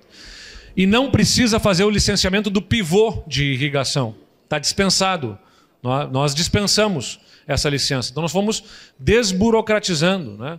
Não apenas para açudes, como também para barramentos, também dispensados dessa análise pelo Estado, repassado ao município, como forma da gente agilizar o licenciamento, entre outras ações. E de outro lado, para estimular a irrigação, nós criamos um programa, o Supera Estiagem, que paga um prêmio para o produtor que fizer irrigação. Então o produtor faz o investimento, se ele tem recurso próprio, ou se ele não tem, ele vai num banco e negocia as melhores taxas, não interessa para o Estado. No final, quando ele mostra que está fazendo a irrigação, o Estado paga até 20% do valor investido por ele, num teto de até 100 mil reais. Então, investiu 500 mil reais em irrigação na sua lavoura, nós vamos pagar para ele 100 mil reais, né, diretamente, como um prêmio pela irrigação. Nós vamos investir muito agora na divulgação desse programa, para que fique claro para os produtores no Rio Grande do Sul, não tem desculpa para não fazer irrigação. Desburocratizamos, reduzimos, né, essa burocracia. Agora, com o acordo que a gente está encaminhando do Bioma Pampa e com os encaminhamentos que devemos ter nos decretos que vão regulamentar o Bioma Pampa, isso também vai se agilizar ainda mais. Nós vamos ter o espaço para que seja feito e tem recurso, sem contingenciamento. É prioridade para o governo do Estado a proteção às nossas lavouras. Então já temos aqui quase 7 bilhões de reais em investimentos nas diversas frentes, pontes, desassoreamento, fortalecimento das forças de segurança, programas habitacionais, quase 7 bilhões de reais de investimentos já autorizados, encaminhados pelo governo do Estado, estão acontecendo neste momento. E insisto, né, o plano ele é um só, ele é reconstruir as vidas, reconstruir os lugares, os negócios e o futuro do nosso Estado. Porque ficou muita discussão sobre o que é, quem é que lidera o plano, o governo federal, isso, o que vai ser o governo do Estado. O plano é um, o plano é do Estado, né? Nós lideramos esse processo, temos um apoio importante do governo federal e temos que fazer uma articulação muito necessária com os municípios para atender as demandas do Estado. Para encaminhar aqui o encerramento, quero dizer que além do plano Rio Grande, que orienta as nossas ações de resiliência, o Rio Grande do futuro tem um plano de desenvolvimento que olha a economia, a inclusão e a sustentabilidade, liderado pelo nosso secretário Hernani. Nós fizemos uma ampla discussão no Estado ao longo desse último período, tivemos apoio de consultorias importantes e constituímos, a partir desse propósito, o nosso plano. O Rio Grande do Sul deve crescer economicamente, acelerando e diversificando o seu crescimento econômico. Deve crescer para todos, né, preservando riquezas e empregos em todas as regiões e promovendo oportunidades para todos os cidadãos, e deve fazer esse crescimento de forma sustentável, minimizando o impacto ambiental e preservando recursos. Esse é o nosso propósito. E nós observamos 5 prioridades estratégicas. Capital humano, a gente precisa qualificar a educação básica e profissional, consolidar as escolas em tempo integral e atrair e reter pessoas. Poderia citar uma série de iniciativas, vou citar algumas.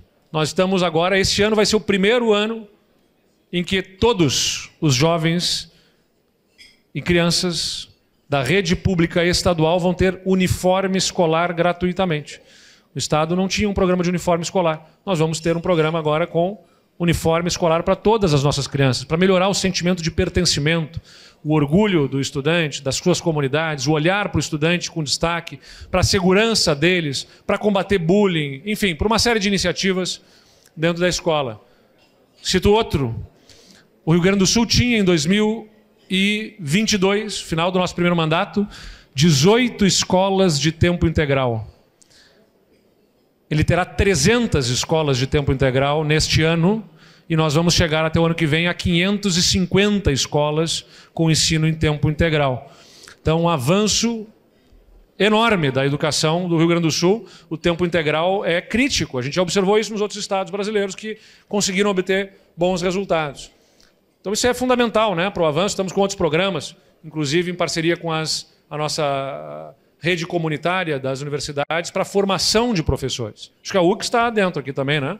Formação de professores. O Estado paga uma bolsa, compra a vaga, né? Negocia, contrata com as universidades e paga uma bolsa para a formação dos professores que faltam profissionais em várias disciplinas para a nossa rede de educação. Inovação, né, é fundamental, converter inovação e tecnologia em produtividade, avançar em inteligência artificial. Então, as nossas iniciativas em vários editais. Esse ano vai ser o maior orçamento da história da FAPERGS, a nossa Fundação de Amparo à Pesquisa no Estado.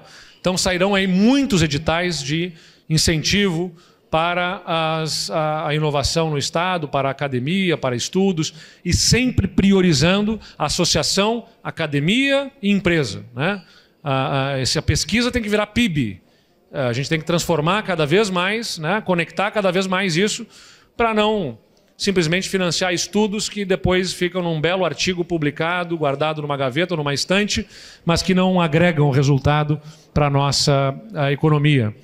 O ambiente de negócios, né? Simplificar o ambiente de negócios e consolidar o Rio Grande do Sul como destino de investimentos. Então a gente já tem uma série de iniciativas. Nós somos o primeiro ou segundo estado com maior número de atividades dispensadas de licenças e alvarás, graças à nossa lei de desburocratização. Nós criamos o Tudo Fácil Empresas, caminho digital para a abertura de negócios, reduzindo tempo para a abertura de empresas, entre outras iniciativas, com um conselho de desburocratização, inclusive, que está lá ligado à Secretaria de Desenvolvimento Econômico, para sempre analisar tudo que a gente possa desburocratizar o Estado. Infraestrutura, né, já falei para vocês, investimentos que acontecem para reduzir custos logísticos do Estado, reestruturar e diversificar. Então entra o Porto do Arroio do Sal, o Porto de Rio Grande, a nossa malha ferroviária, né? Nós acabamos de consolidar um estudo no qual nós vamos chamar também as lideranças dos setores produtivos, Celestino, para validar o material final e podermos usar esse estudo como o nosso caderno de demandas aqui ao governo federal, que é o concedente em linhas ferroviárias, para que tenham aqui os investimentos que o Estado precisa, né, nessa área tão importante para a nossa logística. Além dos aeroportos, né, aeroporto de Vila Oliva, as concessões que nós estamos fazendo do aeroporto de Santo Ângelo e de Passo Fundo, entre outros investimentos. E nos recursos naturais, potencializar a transição energética, a irrigação e a resiliência climática. Então, essas são 5 prioridades estratégicas. Nossa expectativa é poder ter um incremento de PIB no Estado de aproximadamente 3% ao ano, né? Por conta do aumento da produtividade, da competitividade, com as ações que estão aqui elencadas. 12 grupos de setores estão elencados, organizados em economia de sustentação, ascensão e inovação. Então, tem alguns que perspassam, né? Por exemplo, produtos de transição energética estão desde o nosso agro com o biodiesel, por exemplo, mas que também tem o desenvolvimento dessa cadeia produtiva ao longo de novas formas de exploração, enfim. Então, esses são os setores que a gente olha e que naturalmente estão muito presentes aqui na Serra Gaúcha, com todo o seu potencial industrial. E temos um mapa estratégico de implementação. Porque não é só um plano para nos dizer, olha, isso aqui é interessante, esses são habilitadores, esses são norteadores. A gente tem habilitadores, né, que organizam, então, como eu falei para vocês, capital humano, inovação, ambiente de negócios, infraestrutura e recursos naturais. Para cada habilitador nós temos um conjunto de alavancas e para cada alavanca a gente também tem depois 41 iniciativas associadas, que são aquelas que serão os projetos, os programas, né, que vão organizar os programas e projetos que atingem esses objetivos. Então tem todo um cascateamento desse plano de desenvolvimento para as ações do Estado. O secretário Hernani já está combinando aqui também de conversar com as lideranças locais, no sentido da gente poder disseminar cada vez mais esse plano em cada uma das regiões. E criamos uma agência de promoção comercial do Estado e de investimentos, que é a Invest RS. O Estado estava sem esse instrumento, nós criamos no ano passado, focado em trabalhar a atração de investimentos, mas também na promoção comercial daquilo que nós produzimos no Brasil e no mundo, e que vai naturalmente focar naquilo que o plano de desenvolvimento orienta. Então essa agência ela é um instrumento para nós acolhermos melhor, buscarmos e prospectarmos de uma maneira mais efetiva investimentos, com inteligência na captação, né, desses investimentos, ou seja, ao menor sinal de que determinado setor industrial ou econômico, enfim, em algum lugar do mundo procura alternativas e oportunidades na América do Sul, a gente tem que já detectar e trabalhar a perspectiva do Rio Grande do Sul e, da mesma forma, ser a alavanca para levar os nossos produtos em outras regiões. Então, montamos um time de excelência, com uma seleção de alto nível que nós empreendemos para recrutamento nessa estrutura, totalmente técnica, né, sem nenhuma participação política, para poder ser instrumento de desenvolvimento do Estado. E, por isso, temos uma agenda única de desenvolvimento. Então, a gente olha, né, todas essas frentes na articulação com sociedade civil, universidades, empresas e o governo, os 12 setores que eu já mostrei para vocês, usando a agência, norteados pelas 5 prioridades estratégicas, constituindo esse plano de Rio Grande do futuro, que eu deixo aqui nesse QR Code a vocês, o canal para poder conhecer mais e participar, inclusive, deste plano. Para concluir, né, dizer que ainda hoje no Jornal do Comércio está lá, estampado na capa, né, o Rio Grande do Sul, em 2024, teve 100 bilhões de reais de investimentos privados anunciados. E o nosso trabalho, além de viabilizar esses anúncios, né, a partir da interlocução que fazemos com cada uma das empresas, é também o de articulação para que todo esse investimento reverta o máximo possível nas nossas cadeias produtivas locais. Então, o secretário também, Hernani, faz sempre essa interface, né, com a minha determinação de, olha, CMPC vai investir 25 bilhões, vai implantar maquinário, vai colocar estrutura, vai construir. Nós organizamos todo o portfólio dos nossos setores econômicos, industriais, para alimentá-los com a condição de consumam aqui, usem os daqui, né, contratem os daqui do Rio Grande do Sul para refletir ainda mais isso na nossa economia. Então, quando a gente negocia, inclusive, os incentivos fiscais, desde o início a gente já começa essa conversa. Vamos incentivar, mas nós precisamos do compromisso de vocês de aquisições, compras e contratos feitos aqui no Estado. E temos essa diretriz, né, para o nosso Estado. Quero comunicar também que tenho a alegria de passar a contar com a ex-vice-prefeita aqui, já que o Adiló liberou a Paula dessa função e contratou aqui o Néspolo. Então nós contratamos a Paula para ser... Cadê a Paula Iores? Está aqui, né? Vai ter uma função em alta assessoria na nossa subchefia do interior, na Casa Civil, vinculada aqui ao Arthur.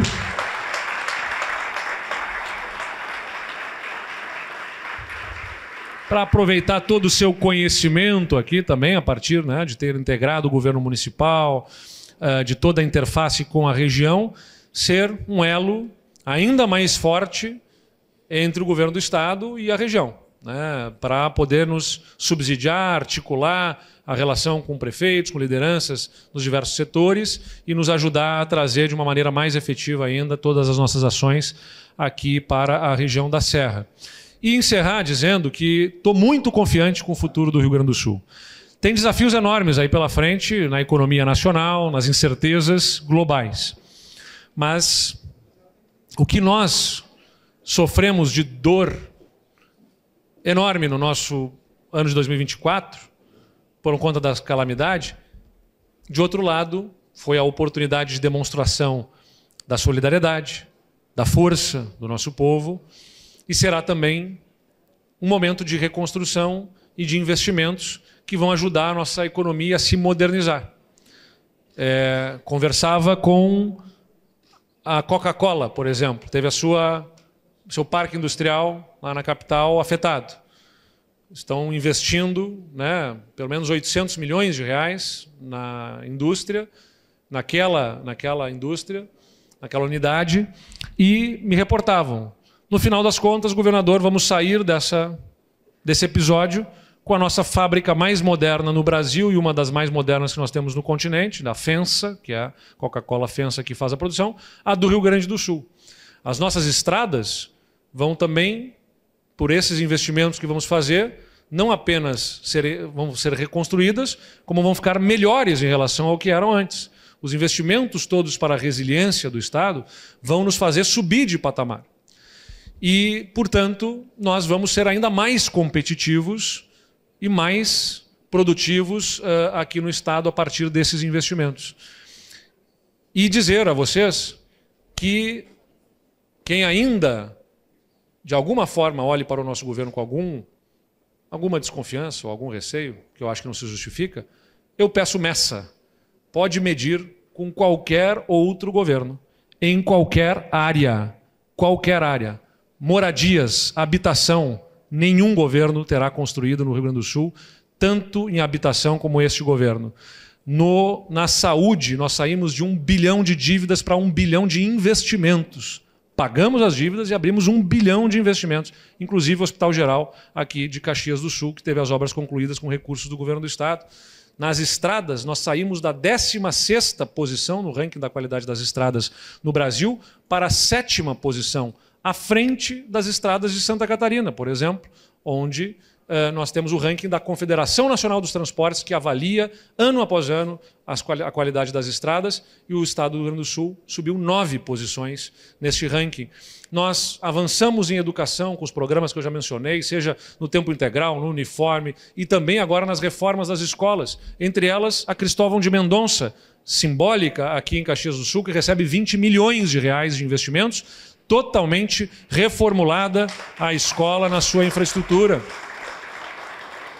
Os investimentos que nós temos na inovação, que eu já mencionei, com maior volume de orçamento já registrado para a inovação no Estado, ou em qualquer outra área, a segurança pública, o governo que mais renovou frota, que mais renovou armamentos da segurança pública e que mais incrementou, pelo menos nesses últimos 20 anos, as forças de segurança, inclusive com 100 novos soldados que entraram no final do ano passado aqui para Caxias do Sul e outros 15 soldados que entraram no batalhão de choque, que foi criado por esse governo também aqui para a Serra Gaúcha, e por isso nós temos tido os melhores indicadores de segurança também da história recente no Rio Grande do Sul. Então, na segurança, na infraestrutura, na educação, na saúde, na inovação, na área que quiserem observar este governo, façam a comparação e poderão ver com absoluta clareza de que nós colocamos o Rio Grande do Sul num outro patamar, e isso me deixa com absoluta confiança de que nós seremos capazes, ao longo dos próximos anos, de seguir nessa toada e nos tornarmos, sim, o exemplo para o Brasil de um Estado que produz, que tem força na sua gente, que isso nunca foi duvidado, mas que, infelizmente, passou a ter governo com dificuldade. Mas nós viramos essa chave, os resultados vão aparecendo e se confirmando e vão dando cada vez mais o que deve ser. Não é o governo fazendo o desenvolvimento. O governo, ele tem que dar os instrumentos, dar o espaço. Mas quem gera riqueza, quem faz o Estado ser grande e ser o exemplo que é, não é o governo. O O Rio Grande do Sul nunca foi grande por causa do governo. Ele é grande por causa da sua gente. E a gente da Serra Gaúcha é um grande exemplo do empreendedorismo, da força, da capacidade e tem o direito de demandar o que quiserem. Quero dizer a vocês, eu venho aqui e respeito o calendário oficial do Estado de abrir estas reuniões, que é a primeira que eu participo no ano, é a da SIC Caxias, porque aqui está um grande exemplo de força, de trabalho, e por isso nós devemos sim estar muito atentos às demandas que vocês apresentam, porque se vocês forem bem atendidos, todos no Rio Grande do Sul ganharão. Muito obrigado a todos.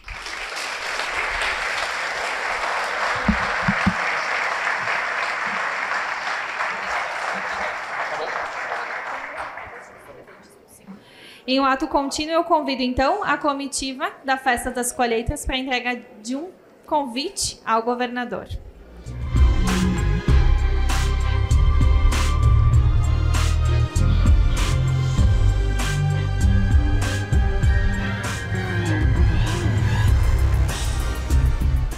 O Banrisul está chegando aos 100 anos e segue se adaptando aos novos tempos, mas sem perder o que nos torna únicos: o compromisso com o crescimento da nossa gente. É por isso que entendemos quando um cliente quer um aplicativo na palma da mão ou uma conversa olho no olho. Estaremos sempre ao teu lado, entendendo que cada cliente é único, assim como o nosso banco. O Banrisul é um banco único, porque te entende. Somos fonte de proteção. Parceria para confiar de olhos fechados, para descobrir o verdadeiro amor. Ao longo de 90 anos, gerações inteiras passaram pelo Círculo Saúde. Tivemos a honra de acompanhar de perto muitos capítulos de histórias únicas. E assim nossa trajetória se entrelaça com a sua. Cuidamos de você e de quem você mais ama.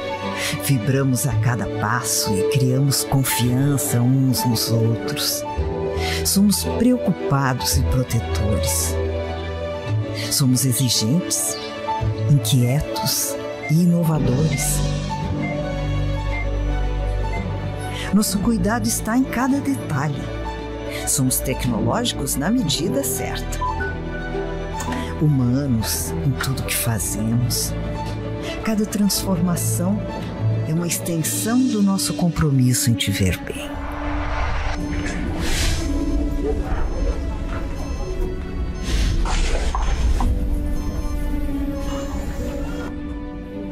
Desde sempre, nossa missão é estar presente. Por onde você for, seremos a sua melhor companhia quando o assunto é saúde e bem-estar. Vamos continuar escrevendo essa história com você, criando laços para toda a vida.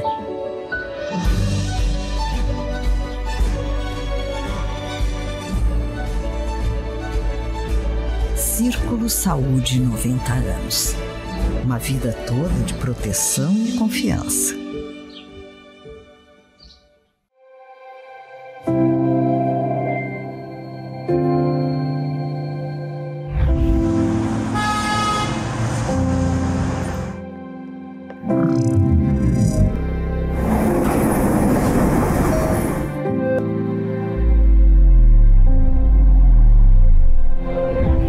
Nós sabemos como será o amanhã. Seremos cada vez mais digitais.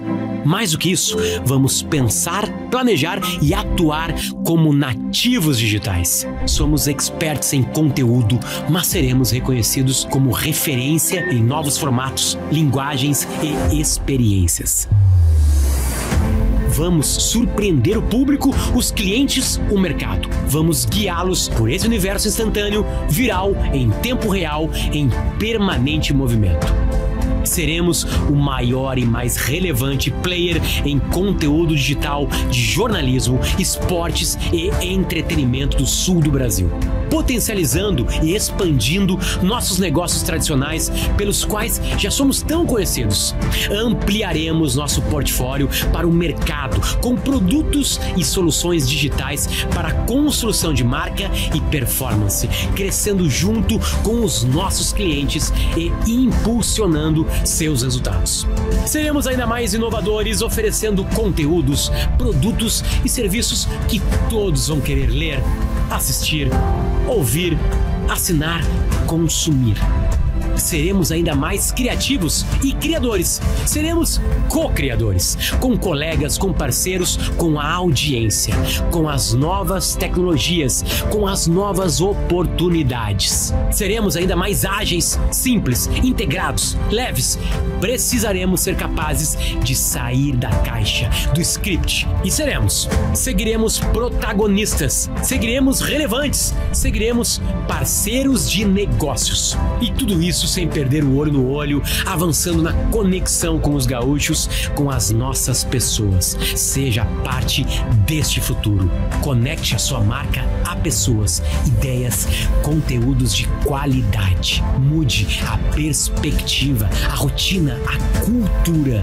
E não estamos falando de um futuro lá longe. Estamos falando do futuro que começa aqui, agora. O futuro que vamos construir juntos. Vem fazer parte com a gente. Grupo RBS, a gente vive junto. Para a praia, casa, campo, com Marcopolo já sou pronto. É acessível, eu te garanto. Chega junto, é o nosso encontro. Pro cinema, exposição, quem sabe aqui jogão. Com Marcopolo, meu irmão conectado, eu não fico na mão. Estudar ou trabalhar, passar de volta pro ar. A Marcopolo estará lá, com segurança vou chegar. Brasil e mundo afora, confiando a toda hora. Minha passagem vou pegando, de Marcopolo já tô chegando. Embarque com a Marcopolo. Somos muitos e múltiplos, em vários cantos do Brasil e do mundo. Com paixão por trilhar novos caminhos, inspiramos e mobilizamos sonhos e pessoas, inovando e criando soluções para os desafios todos os dias. Vamos em busca de uma prosperidade compartilhada, que respeita nossas relações com o planeta e com as pessoas, que sempre tem espaço para mais.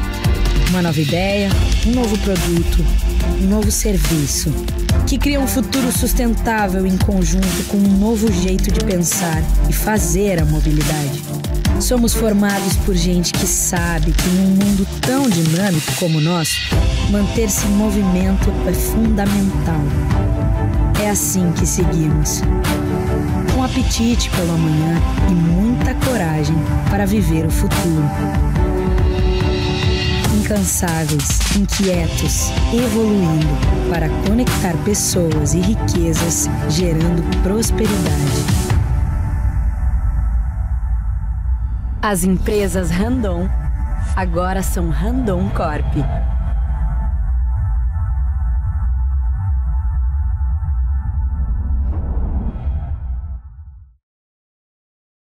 Um amigo pra confiar, um parceiro para contar. Eu te entendo, eu te quero bem. Tem cartões pra você comprar, do cinema ao celular. Eu te entendo, eu te apoio, onde for. O Sicredi inteiro fica te esperando, pra te ver sorrindo, pra te ver sonhando. Aqui no Sicredi não é só dinheiro, é ter com quem contar, é confiar, realizar.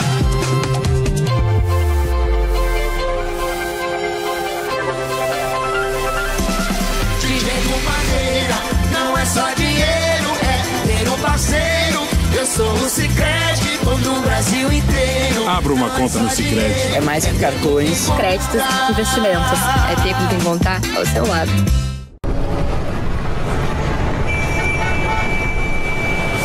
Hooks, aprender, desenvolver. Hooks, meu caminho eu vou fazer. Hooks, conhecimento pra crescer. Hooks, meu caminho eu vou fazer. Vou seguir um novo ritmo na minha batida, então pega a visão, trocar, compartilhar, reinventar, sempre do meu jeitão, sempre do meu jeitão. Aqui é cara e coragem pra fazer acontecer. Cheguei pra conquistar o meu futuro, eu vou fazer. Ux, aprender, desenvolver.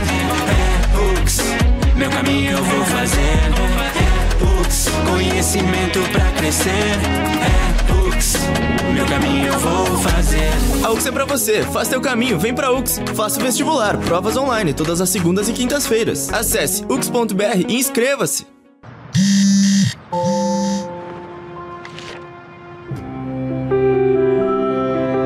Papai, é pra dar sorte.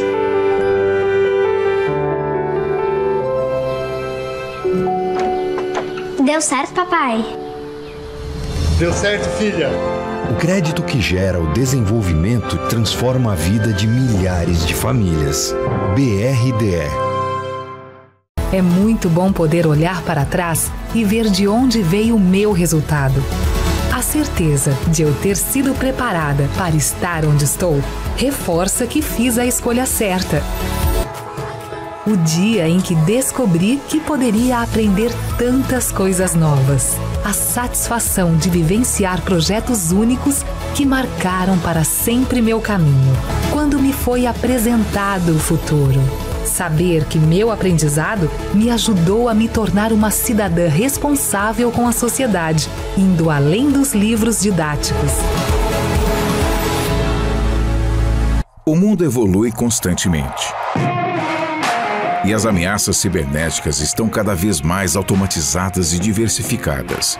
Os métodos convencionais de segurança não conseguem acompanhar essa velocidade. É hora de mudar.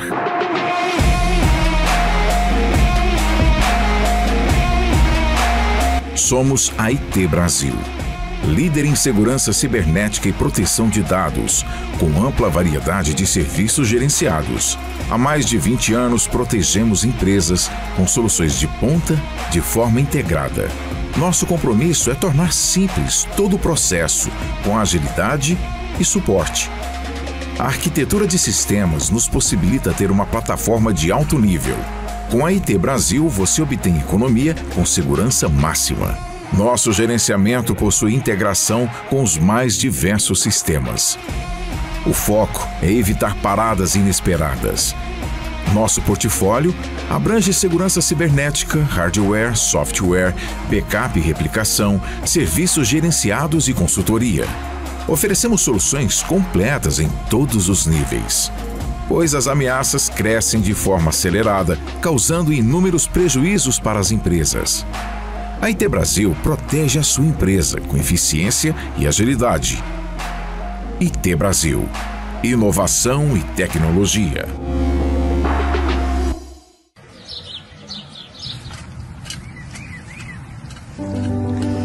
Eu era agricultora, porque ele era pedreiro, ferreiro, e nós fomos morar para nossa casinha.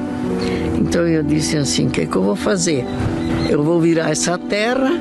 Ali eu comecei a plantar em volta da casa, e ele trabalhando, né, de pedreiro. Eu já tinha os 6 filhos. Plantava, vendia, fazia chimia, fazia pão, fazia tudo um pouco para vender, fazia sabão. Botemos ali uma bodeguinha assim, bem simplesinha. Nem interesse de fazer um mercado, aquilo estava só para dar um dinheirinho a mais na família, né? Ao longo dos anos, o Super Andreassa estabelece relações próximas e duradouras com clientes, funcionários e fornecedores. Expande os negócios na região e se consolida como uma das principais redes supermercadistas do sul do Brasil. O Grupo Andreassa cresceu junto à região, ao lado das pessoas. No decorrer do caminho, reunimos sonhos, multiplicamos conquistas. Somos hoje mais de 40 lojas e 4.000 funcionários, que atendem em média 50 mil clientes por dia, consolidados em 3 marcas: Supermercados Andreassa, Super Vantajão e Vantajão Atacado. Chegamos até aqui, unidos pelo trabalho. E uma certeza: nosso grande propósito é proporcionar uma vida melhor para todas as famílias. Jamais eu plantei aquelas pequenas plantas que deu produto pensando numa coisa tão bonita que é hoje.